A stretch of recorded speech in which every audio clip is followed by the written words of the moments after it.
Joining for more on this is Elsa Markula, the CEO of the Australian Retail Credit Association. Thanks very much for your time. So what's your reaction to this news today? Look, we welcome this news, Tom. I think regulation of the buy now, pay later sector is overdue. As the Minister has pointed out today, there are consumers who are at risk of harm from using these products, and it's important that we identify those consumers and have appropriate checks put in place. But also there are a lot of people who use these products quite legitimately, and they should be encouraged to continue to use those products in a responsible manner. Your membership, if you like, this is a competitor, right? So you're naturally pleased. It's going to be harder for them to run their business. Is that fair to say? I think there's a wide range of buy now, pay later providers. So, I mean, while Afterpay is obviously grabbing the headlines, we know that there are many different providers and they have quite a variety of different models they use in terms of their operation. Many of our members actually do also offer buy now, pay later products.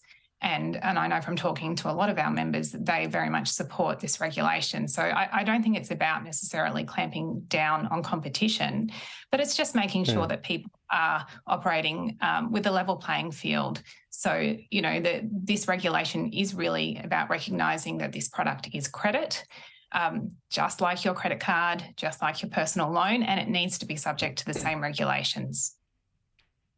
The market it's been able to get a foothold on is because the credit card rates of interest are still so high. These providers generally have, 0% credit and make their money, I suppose, through late payments.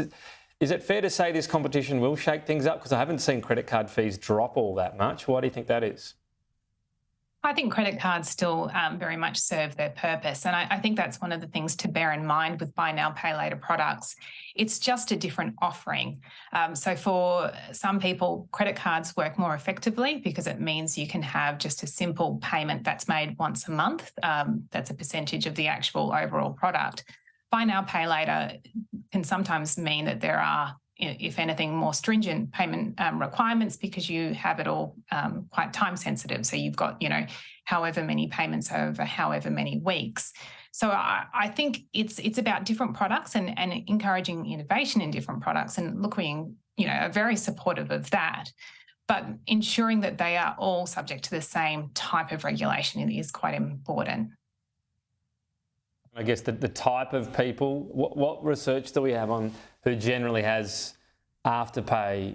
Talking lower socioeconomic and people getting into trouble where they perhaps wouldn't have qualified for a credit card, or is that not so much the case?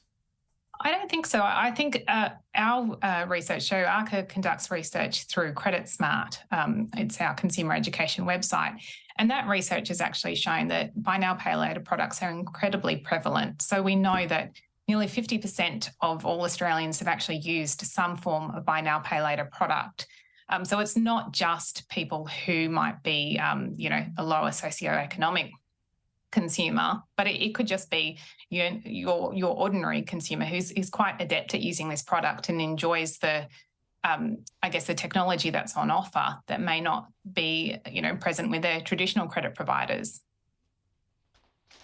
Yeah, I guess who might have been stung in the past for racking up a big credit card bill because it's often a smaller amount on Afterpay. We're going to have to leave it there. Thank you.